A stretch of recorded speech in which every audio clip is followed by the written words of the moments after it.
Muito obrigado, Sr. Presidente, Srs. Deputados, Sr. Presidente do Conselho de Finanças Públicas. Eu gostaria de começar por assinalar que, num programa com um horizonte temporal para 4 anos, era expectável haver algo de verdadeiramente novo, de ideias novas, de medidas novas, e nós não as encontramos neste programa de estabilidade.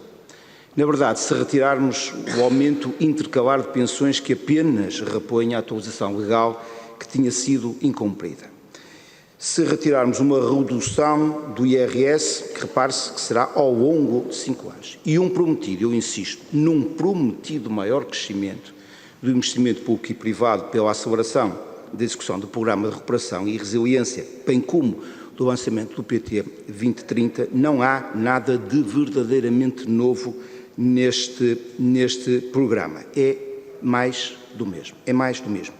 E o relatório do Conselho de Finanças Públicas reflete exatamente este entendimento e vai mais longe, aprofunda este entendimento. Por exemplo, nele podemos ler, e passo a citar, ainda que o Programa de Estabilidade seja um programa plurianual, este é omisso relativamente a medidas de política para os anos seguintes, entre 2024 e 2027, nomeadamente no plano de concretização das áreas de atuação identificadas na Lei das Grandes Opções.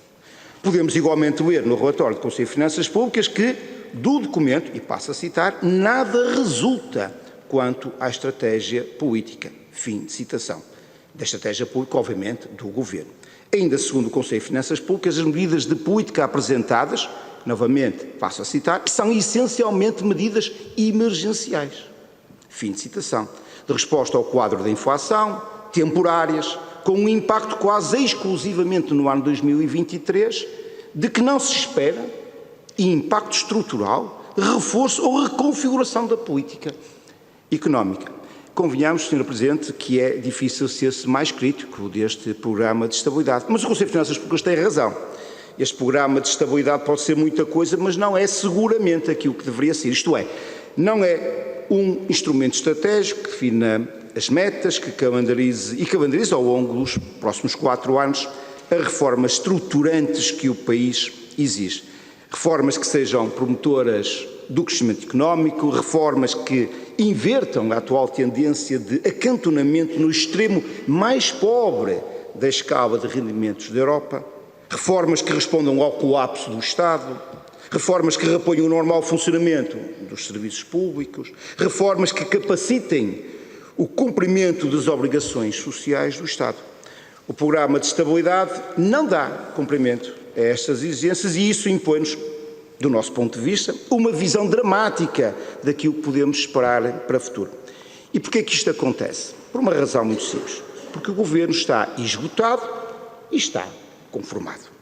O Governo já não é capaz de prever uma única nova iniciativa destinada a devolver ao Estado a capacidade de prestação dos serviços públicos que estão compreendidos no contrato social em que assenta a nossa democracia e está conformado com os resultados das suas opções políticas ao longo dos últimos 7 anos, que conduziram ao empobrecimento do país com um PIB per capita a baixar dos 77,5% da média europeia em 2015 para os atuais 77,3%, que nos atiraram para a Liga dos Últimos, depois de ultrapassados em 2017 pela Lituânia, em 2021 pela Polónia e em 2022 pela Hungria, e que conduziram à estagnação da produtividade da hora trabalhada, e todos nós sabemos, aparentemente menos o Governo, que sem aumentos consistentes de produtividade é impossível projetar aumentos salariais sustentáveis. O que o Programa de Estabilidade nos propõe é tudo o que temos tido até aqui, só que pior. E por isso eu pergunto à Sra. Presidente do Conselho de Finanças Públicas se é ou não verdade que se assiste a um abaixamento das expectativas em relação ao crescimento económico futuro, quando comparamos o Programa de Estabilidade 2022-2026 e o programa agora atualizado para o período de 2023 a 2027. Pergunto à Sra. Presidente se é ou não verdade que estamos perante um crescimento tendencialmente projetado inferior ao crescimento médio dos últimos 7 anos. Pergunto se é ou não verdade que o crescimento económico projetado é largamente inferior ao crescimento dos outros países da coesão para o mesmo período.